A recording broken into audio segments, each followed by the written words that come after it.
In the last video, we saw where the quadratic formula came from by the process of deriving it from the standard form of the quadratic equation. In this video, we're going to use the formula to solve for x in two different quadratic equations. We're going to do an example where you probably don't really need to use the formula, but that's because the numbers are going to work out a little nicer for the first example.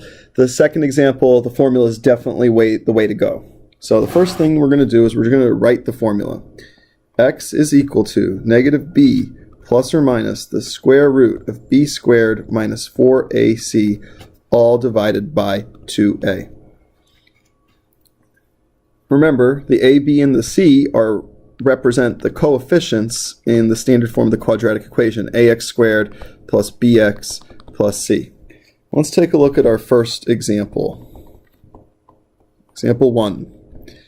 X squared minus 3x minus 10 equals 0. Now that equals 0 is very important. In order to use the quadratic formula, the equation must be set equal to 0.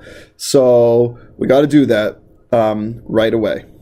It's already done for us in this case, but it's worth noting that that must be done. The next thing we're going to do is we're going to plug in the values of a, b, and c to our equation. And I find that I make fewer mistakes if I just quickly write like a equals 1, b equals negative 3, c equals negative 10. If I just write that out, I find it's very unlikely I'm going to plug something in incorrectly.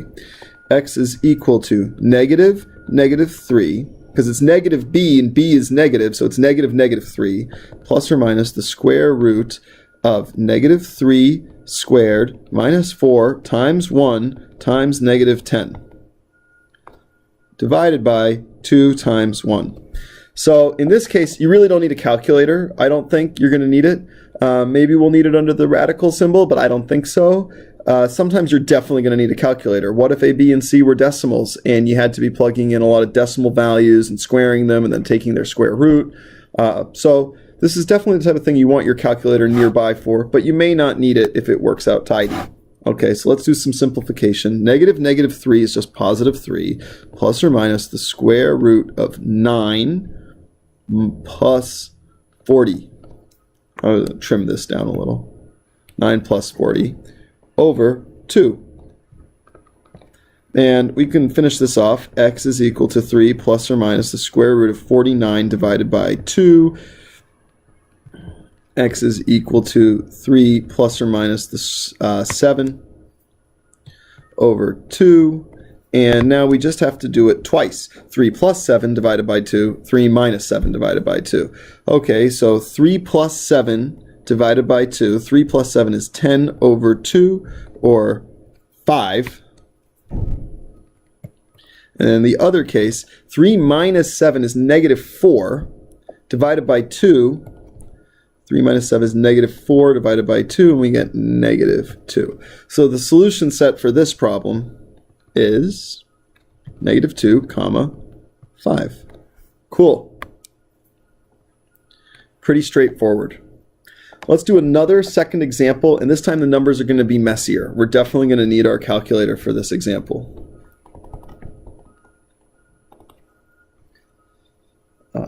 Okay, our equation is 7x squared plus 2x minus 2 equals 0.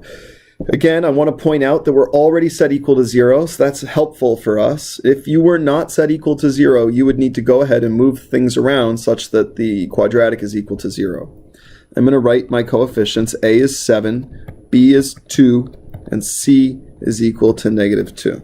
Now I'm going to plop each of those down into the quadratic formula. X is equal to negative b, so negative 2, plus or minus the square root of b squared. B is 2, so 2 squared, minus 4 times 7 times negative 2, divided by 2 times 7.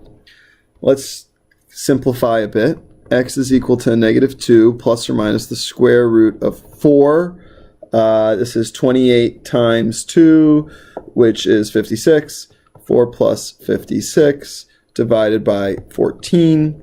X is equal to negative 2 plus or minus the square root of 60 divided by 14. And it's at this point that I'm going to need my calculator. A good tip here is type all of this in to your calculator.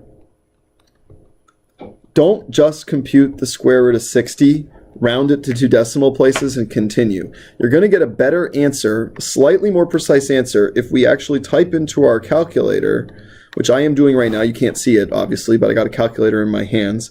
I'm typing in -2 plus root 60. I'm pressing enter, and I'm just taking whatever that spit out, and I'm dividing that answer directly by 14, and I get x is equal to 0.4104, and so on. I'm going to do that again. I'm going to type it in, -2 minus root 60. Take that answer and divide that answer by 14, and I get x is equal to -0.6961, and so on. It goes on forever. It's irrational. And then I'm going to write my answer in the convention. The solution set contains the values 0.4104, comma, -0.6961. And I'm only going out to 4 decimal places because I felt like it. You could go to, if the instruction said round to the 100th, you would obviously round this to 0.41, and this one would end up being -0.70. Anyways, those are 2 examples of how to use the quadratic formula to solve for x. The first one was a little bit more straightforward. You actually could have done it by factoring.